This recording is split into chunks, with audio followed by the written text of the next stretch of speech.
आत्मानात्म विवेकेन आत्मज्ञानम जायते। आत्मानात्मा का विवेक विवेचन करना, विचिर पृथक भावे विवेक।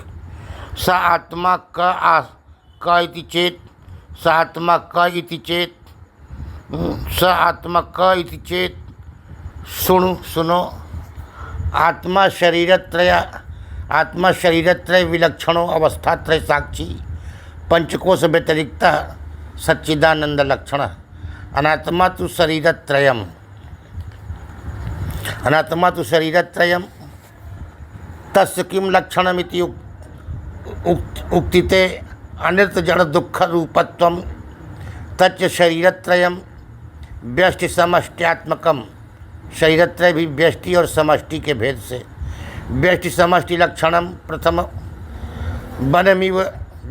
वनमिव समष्टि ही, वन की तरह समष्टि है और वृक्ष की तरह व्यष्टि है। समस्तम समष्टि, व्यस्तम व्यष्टि। समष्टि स्थूल शरीरम, समष्टि सूक्ष्म शरीरम, समष्टि कारण शरीरम इति च। व्यष्टि स्थूल शरीरम, व्यष्टि सूक्ष्म शरीरम, व्यष्टि कारण शरीरम इति च। शरीरत्रयमपि समष्टि रूपेण षट प्रकारम। आत्मनो मायोपाधिनेश्वरत्व ऐश्वरत्वम अविद्यो उपाधिना जीवत्वम। माया के उपाधि से आत्मा ईश्वर है और अविद्या के उपाधि से जीव है। समष्टि करणोपाधिक ईश्वरो अव्याकृतो अंतर्यामी चोच्यते। अभिमाना भावे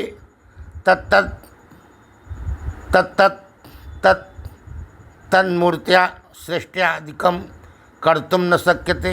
जीवानां स्वदेहेषु अहंता च ममता ममता च। अतएव प्रतिमा केचिद ईश्वर बुद्धयो उपासते। सर्वत ब्रह्मादिमूर्तिष्वपि तत्तत् प्रतिमास्वपि चान्तर्यामी परमेश्वरः एकेव स्थित्वा तेषाम् उपासकानां फलं ददाति।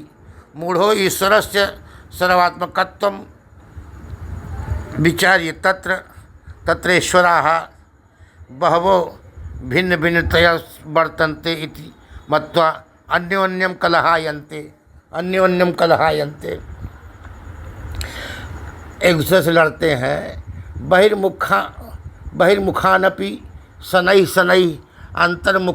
अंतर्मुखान कृत्वा परमात्मैव जीवात्मा नान्यः।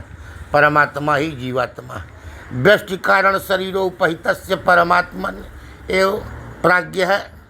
व्यष्टि कारण शरीरोपहितस्य परमात्मन एव प्राज्ञः पारिमार्थिक अविद्याविच्छिन्न इति नामानि सन्ति। व्यष्टि सूक्ष्म शरीरोपहितस्य परमात्मनः तैजस् स्वप्नकल्पितः प्रातिभासिकः इति नामानि सन्ति। यानी कि व्यष्टि कारण शरीर से उपहित परमात्मा प्राज्ञ होता है। व्यष्टि कारण शरीर से। और पारिमार्थिक अविद्याविच्छिन्न इति नामानि। व्यष्टि सूक्ष्म शरीर उपहितस्य परमात्मना तैजस। वही आत्मा जो है व्यष्टि सूक्ष्म शरीर से उपहित हो जाए तो तैजस है। तैजस स्वप्न कल्पित प्रातिभाषिक इति नामानि। उसका प्रातिभाषिक नाम। व्यष्टि स्थूल शरीरो उपहितस्य परमात्मनः विश्व व्यवहारिक चिदाभासः इति नामानि। इदं कार्य शरीरद्वयं कारण शरीरद्वयं विना अवस्थातुम् अशक्यं। जीवस्य कर्म कर्तृत्वेन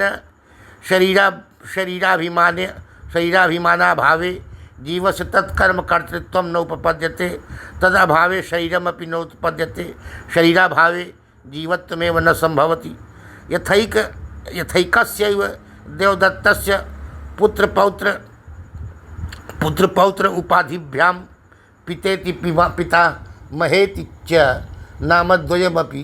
जैसे एक ही देवदत्त जो है पुत्र पौत्र आदि के सापेक्ष, किसी के यहाँ किसी के सापेक्ष पिता है, किसी के सापेक्ष पितामह है, पुत्र के सापेक्ष पिता है, पुत्र और पौत्र उपाधि से वह पितामह बन जाता है, बाबा बन जाता है। नाम द्वयम अस्ति तथा अविद्या मायो उपाधिभ्याम आत्मा एकस्यैव जीवात्मत्वम ईश्वरत्वम च आगतम।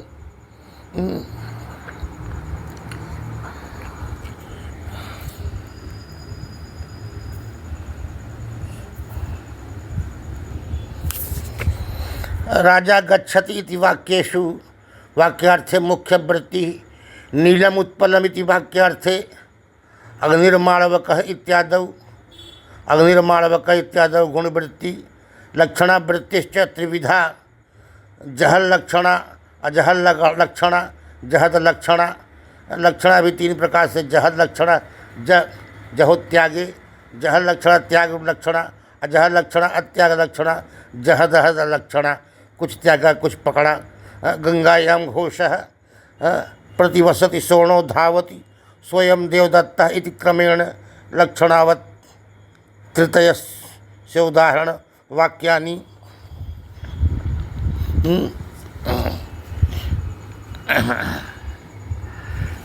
श्री राम जय राम जय। स्थूल सूक्ष्म कारणमिति शरीरम त्रयम तत्र सर्वेषां प्रत्यक्षम करचरणाद्यवयोपेतम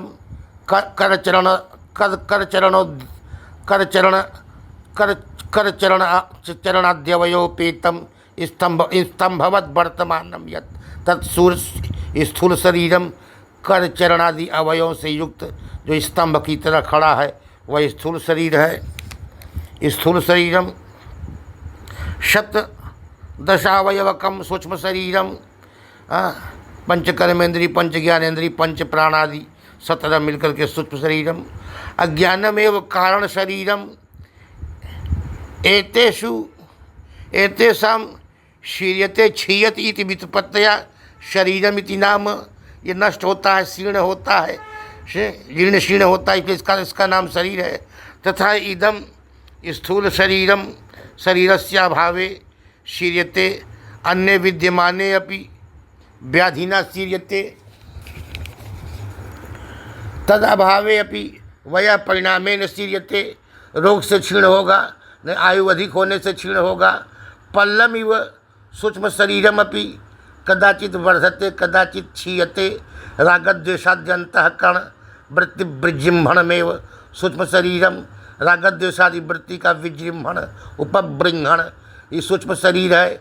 वृद्धि तासाम संकोचश्च एव जीर्णता कारण शरीरस्यापि अहम जीवाः अहम वृद्धि अहम ब्रह्मास्मि इति दृश्यते। संकोचश्च ज्ञानेषु दृश्यते।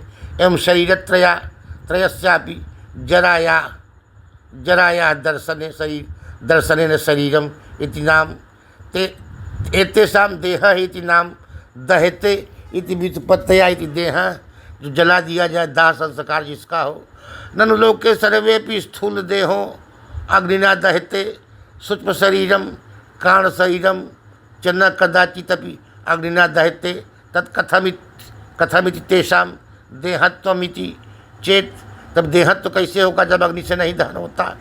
तो कहा अग्नेरपि अधिकेन तापत्रेण सर्वमपि शरीरम दह्यते अतः शरीरत्रयस्यापि देह इति नाम युज्यते।